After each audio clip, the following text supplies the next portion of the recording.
welcome to the 9th edition of the SALT Lunchbox. My name is Dave. I'm the founder of SALT Sport and Life Training. We're a not-for-profit health education company that normally presents in sporting clubs and workplaces on a whole range of issues around wellbeing and mental health, culture and leadership. The aim of this webinar, this lunchbox, is to inspire and connect. Inspire you to take at least one action from today and put it into practice. We're also about connection. We want you to be able to connect more closely with those who you love and care for, but also we want to grow a group who follow these webinars and connect with each other regularly on Mondays, Wednesdays and Fridays.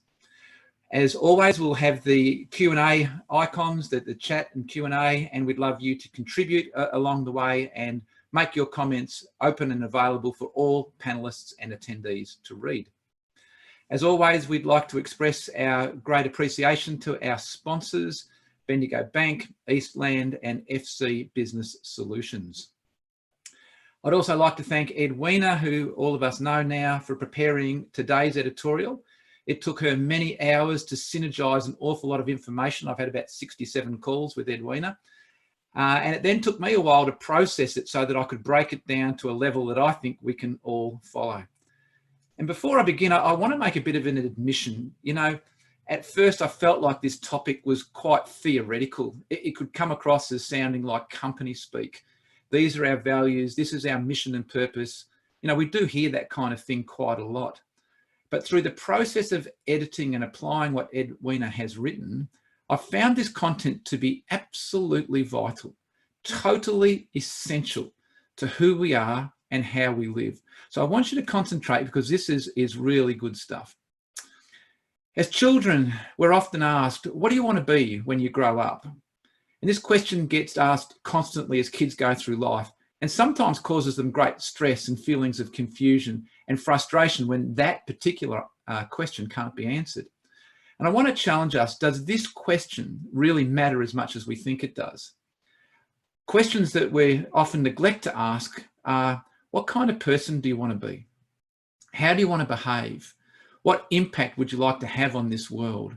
What problem would you like to solve? And if we can start to answer these questions, we get to uncover the deepest drivers of our success, which is our values. And these are the keys to finding out something very important, and that is our purpose. So what is a value? Many people think that values are ethics or morals, and they're not. Values are the qualities or attributes that are most important to us, and they lead us to our purpose. Just as organisations have values, individuals do too, and most people will have around 5 to 7 deeply held values that really identify who they are at their core. Each person's values are unique to that person, and even if 2 people happen to pick the same value word, such as integrity, each person's going to demonstrate that differently in their daily actions and language. They're going to interpret it differently. It's important that we recognise that our values are not just for work, they're for every aspect of life, and they reflect who we are on a daily basis in everything we do at home or at work. This holistic approach helps us to be a leader in all aspects of our lives, not just in our careers. So why do we need to know our values? Because they're going to lead us to our purpose. I'm going to come back to this word a lot, this word of purpose. It's very strong. On a leadership level, when we align our values on a daily basis, we have more energy and feel more fulfilled because we're leading from what's important to us. When we don't align with our values, we feel less authentic, we become demotivated about our daily lives, and that reflects in our leadership. I mean, it reflects in our mental health, it reflects in everything. Think of yourself as a tree. Values are our roots that keep us grounded in what's important to us. The strength of the values determines the strength of the trunk, the branches, the leaves, and the fruit from year to year. A strong tree supports the ecosystem around it, the workplace, the family, whatever. And a leader with strong values supports the culture of the organisation. I want you to have a think about your values, and it's actually not easy to do. If you know what they are, maybe some of you can start to write them in and we can have a look at them as we continue. But I've got to tell you, I found this a very difficult process, but I came to it through what we're going to discuss in a moment. I want to give you two quick stories. The first one is about Bendigo Bank. And let's share the screen. Now, they've based their recent marketing campaign around their purpose and contribution to the community.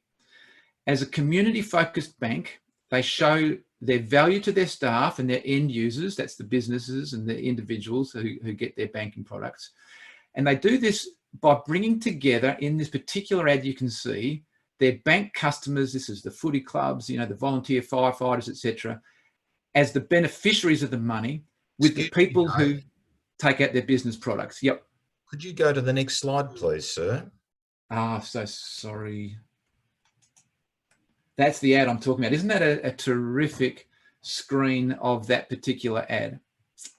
So they get together the recipients with the people who take out their products, and the recipients are able to show gratitude to the customers and the people who have the loans and products. And they're able to feel like they're a part of something much bigger than themselves. They felt a shared emotional connection and pride to be a part of that bank. The customers, employees could be equally proud of their work and the company that they're supporting. Salt also are one of those beneficiaries, and we're very grateful for the core value of generosity that is lived by the Bendigo Bank and its staff. The second company is Eastland Shopping Centre, and again, yes, they are providers of this particular broadcast, and they contacted us and said, how can we help our people? And we said, well, we're doing these particular presentations, and they said, can we put some money in to help? I said, you don't need to. They said, no, we want to. We actually want to support our community. Do you know that since the beginning of COVID-19, they've delivered 32 Easter hampers to daycare centres in Maroondah to thank the educators for looking after our children? That in conjunction with Coles, they delivered 5,000 healthy food packages to 2 Victorian hospitals. They delivered 2,000 rolls of toilet paper to the elderly and disabled in Maroondah. The staff stood outside Ringwood Railway Station. They gave out hand sanitizer wipes and spray to 600 commuters. They donated essential food and hygiene packs to Glen Park Community Centre in Bayswater for distribution to the most vulnerable members of our community. And who knew? I didn't know. And in fact, sometimes I'd ring Jodie from Eastland and I'd say, what have you been doing? She said, I've been standing on the railway station. Oh, we've been taking out some hampers. But it wasn't being publicised. It was because actually they want to be far more than a shopping centre. They have these values of community and connection and generosity that they act out during this time of crisis.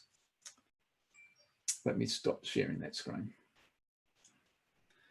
So how do I find my purpose and values?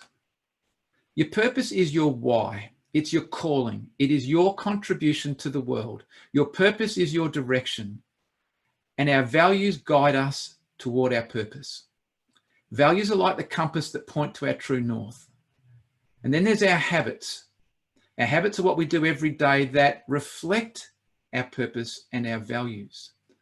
When you lead with purpose, that clear sense that this is my contribution, then research finds that you and the people around you feel better, work better, learn better. As a result, knowing our purpose is key to increasing motivation and fulfillment, and is essential for empowering successful organisational culture. And I say family culture, I say whatever, community you're in. Knowing our purpose drives us to be the best versions of ourselves individually and collectively. So each of us has a why or a purpose, and maybe we have more than one, and maybe they change over our lives. When we're living to our purpose, we're living at our natural best, at that very best version of ourselves. This is something that's really, really important to me, as I'll come back to. What we're doing that matters, when we're doing what matters most to us, it's often the thing that then builds and contributes to the lives of others. So when we're in this space. So how do we find our purpose? Think about what you're good at. Think about what energizes you. And think about the things you've done in your life that have had a real impact. Think back over the stories of your life when you were successfully impacting. What were you doing? Now, Edwina challenged me to apply this process to my life to demonstrate how we discover our purpose. And the hardest thing was actually working out what my values are. I actually couldn't name them. But my purpose was clear, and it enabled me to work backwards and identify my values. You see, I started SALT to disrupt culture. I saw that sporting clubs were wonderful on the field, but often poor off the field. On the field, we could see courageous, sacrificial, good communicators, good decision makers, good self-discipline, but off the field, especially in the male-dominated footy and cricket clubs that I was a part of, they were still celebrating binge drinking. There was still often this sexualized language towards women. They weren't places where people could be vulnerable or talk about their problems. And many of you know that I attended 7 suicides and 7 footy clubs and saw them at their best after the event, but knew there was so much we could do before the event. I didn't want my kids or anyone else's kids to have to experience that.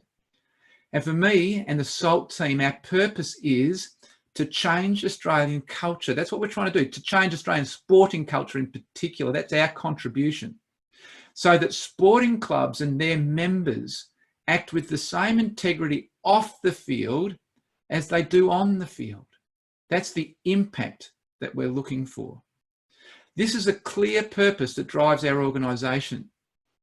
And so I think for each of us, we need to understand what is the contribution you want to make and what impact or result do you want to see.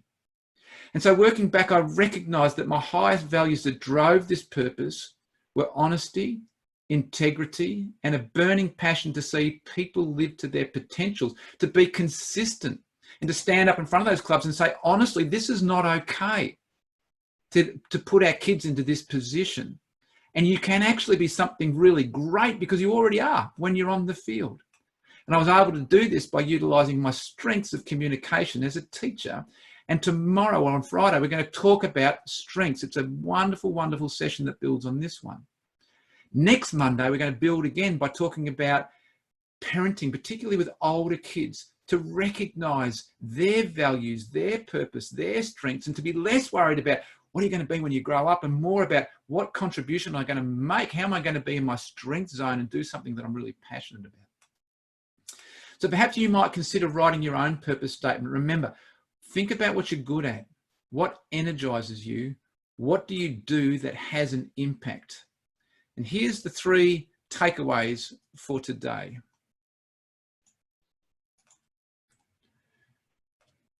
We need to identify our values and our purpose.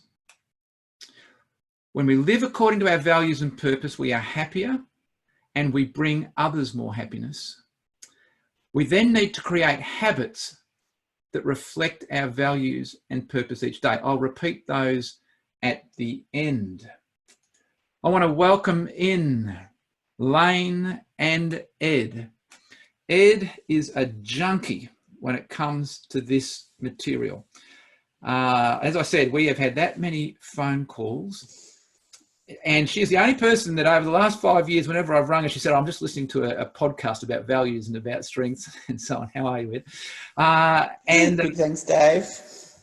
And so, look, I might throw to you first, Ed, and just just add something to this discussion straight away.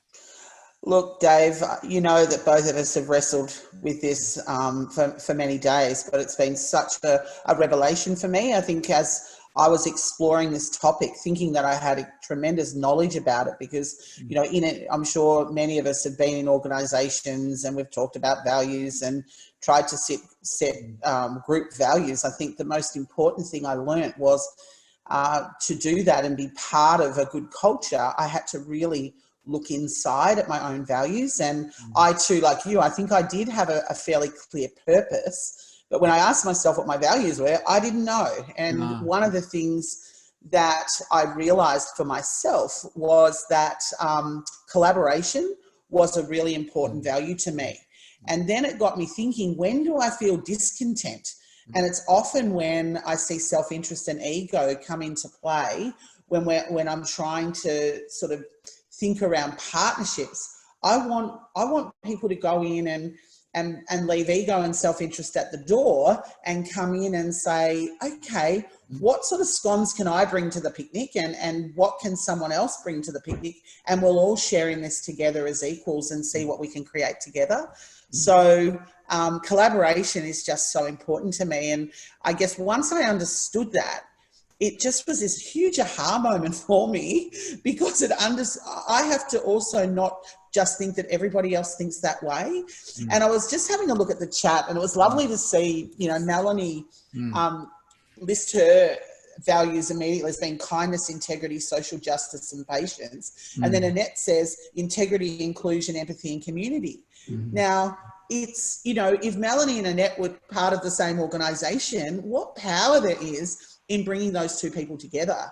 But what power there is understanding that that's what drives Melanie, and that's what drives Annette. And then Larice says, these are the things that ground me. This is what really, I know that my values are what are really what is able to, provide that stability for myself. And I just think the power in these, and I feel so privileged to, whilst, we talked about the wrestle that we had in coming to terms with this information, hopefully we will be able to inspire others to take the journey themselves. Because even though, yes, I've spent years learning this stuff, there was this piece missing. And I think actually in the world of positive psychology where I live, I think there is perhaps not a good understanding about values. Often people talk about strengths, but it's the values that lie underneath that ultimately then drive how we show that to the world, which is via our strengths, which is the topic we're going to talk about Friday.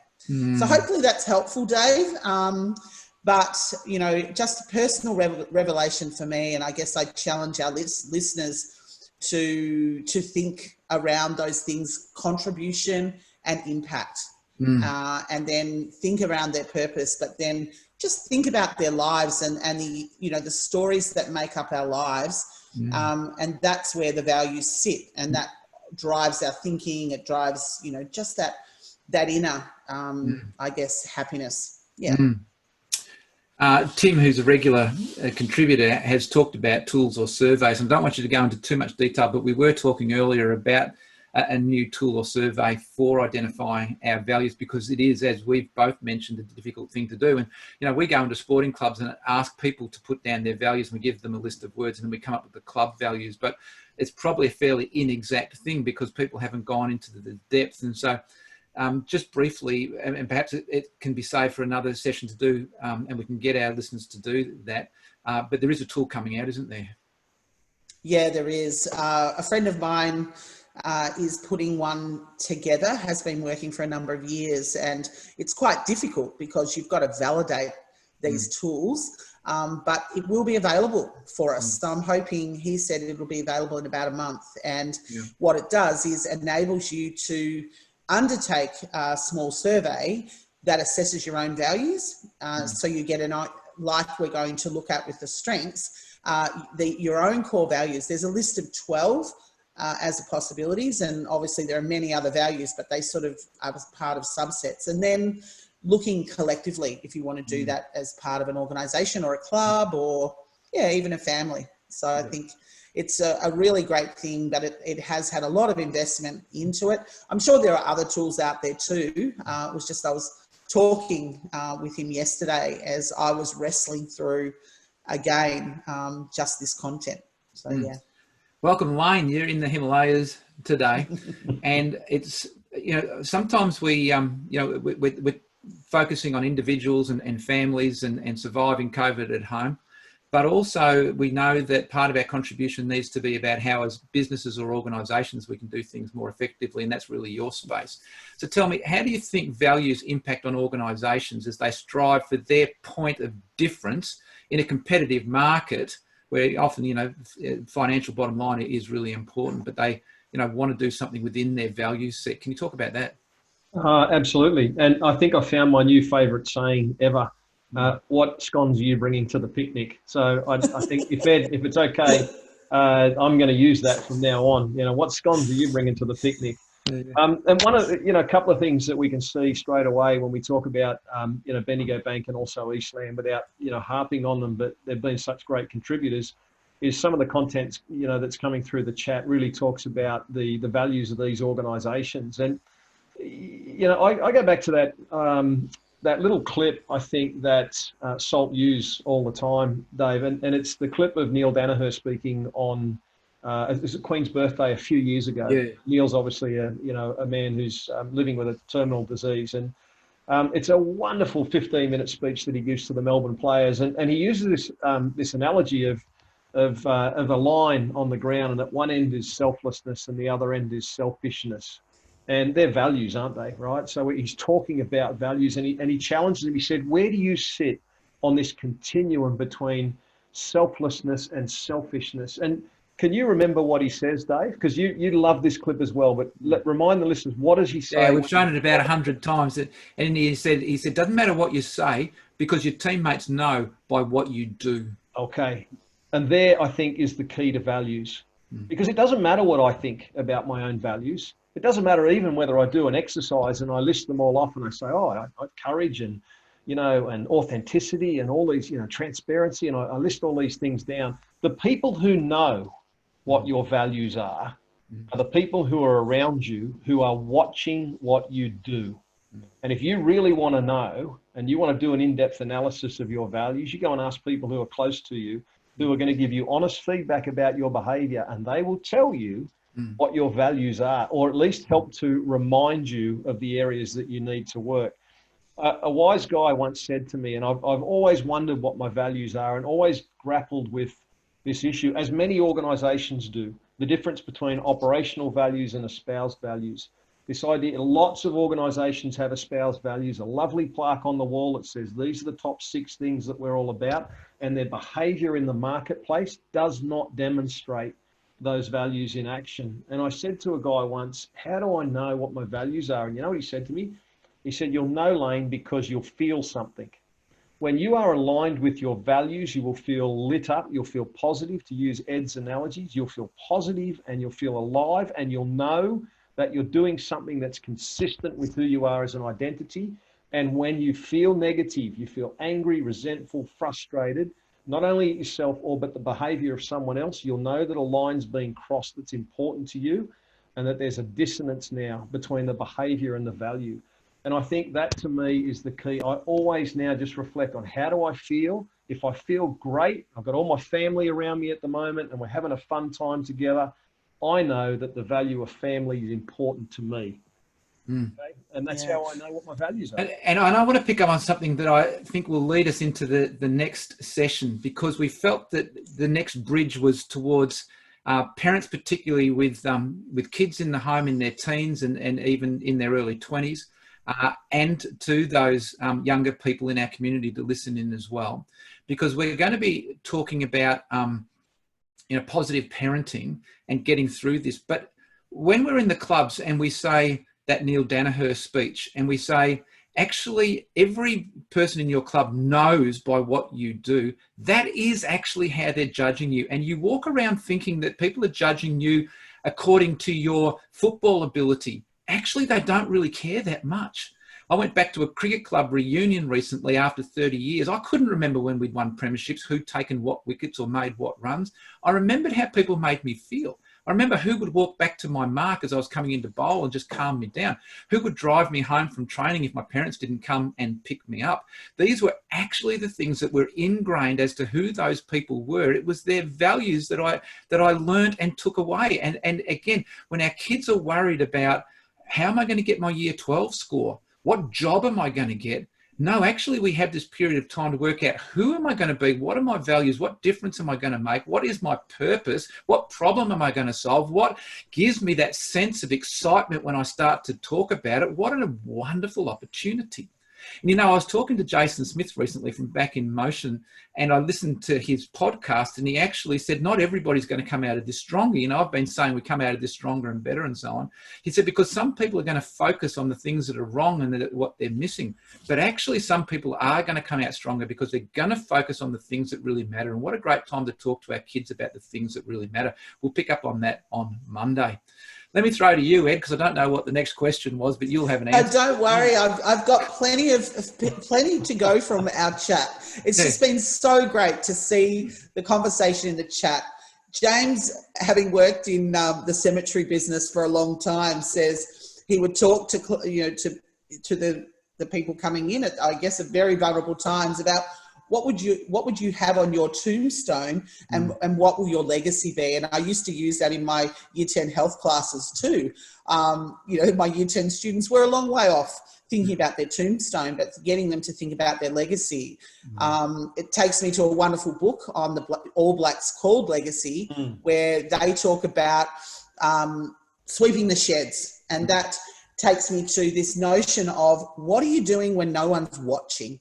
That's where your values are. And I think about Bendigo Bank, and I think about Eastland and the things that they're doing when no one's watching. And it was great to see Stuart, Greg and I from Bendigo Bank go back a long, long way. And probably know lots about Stuart that he wouldn't like me to tell. No, only kidding. He's a great man, and one that has served his community just so much, whether that was in East Ringwood when he was there working, and the privilege that he sees in his role at Bendigo Bank, and how he is able to, his purpose around serving community. And I think, as a bank, Bendigo Bank has just been such a wonderful example in a world that perhaps isn't seen for its integrity and its values, that Bendigo Bank has really been a shining light in that space. So, just so much action that we see. And we know that action speaks way louder than words. So just in thinking about Friday's session, we are going to talk about strengths, and Dave's enabling me to take the lead there. And I'm just going to share with you a website on the chat that if you are keen before, and I think Dave might have it, but we can... That's the website there, the Via Character. Can't see it quite yet, but viacharacter.org. If you'd love to, even if you've done this before, if you'd love to find out what your strengths are, and we can then share that together, then that would be a fantastic, I think, would be, a great way to lead in, where people have had a go at this, and we can then have a really good discussion around, well, where does the strengths piece fit with these values that underpin our behaviours? But our strengths are our values in action. And I think it'll be a really great thing for us to move to on Friday. So thanks, Dave. No, thank you. If you can do that, it takes, I did it the other day, and it takes only about 5 or 10 minutes to do that character strengths, and it's very insightful. 3 takeaways from today. We need to identify our values and our purpose. When we live according to our values and purpose, we are happier, and we bring others more happiness. We then need to create habits that reflect our values and purpose every day. As Ed has mentioned, we've entitled Friday, Discovering Your Superpowers. It's another word for strengths, but when we act in them, we feel energized, we're explosive, we're in that flow that positive psychology talks about. Again, thanks to our partners. Boy, we actually sounded like we were a bit of an ad for them today, and we did use them examples. We could have used other companies as well. And I do want to credit FC Business Solutions, who at the back of every single session have been preparing our slides, our social media, and on another occasion we'll give them a bigger plug in terms of what they do. But we love FC Business Solutions. To catch up on missed sessions, we know it's difficult for everybody to access at 1 o'clock, but we've got a good process happening now. If you go to our website, you can click to the link, or if you put in sport and life training, not SALT, you get little white powder if you put that in, sport and life training into, what's it called, the YouTube, you'll find all of the catch-up sessions. That's the number for Lifeline that we always put up, just in case anybody feels, after what we've discussed, that they're feeling very vulnerable. So we want to thank you again. Thanks, Ed, for such a lot of work, and thanks, Lane. Thanks to everybody who contributed today. You're free to go to our Facebook always and continue the conversations. If there's something that you want to have covered, let us know. We're now planning for 3 weeks ahead from today. We've got some great guests coming. Speaking to Les Twentyman yesterday, he's going to come and talk about show me your friends and I'll show you your future. He's got some terrific stories. So we've got some great things coming. Thanks, everybody. Remember that for those of us who choose to, we're going to come out of this better and stronger and richer in the things that really matter. Thanks, everybody.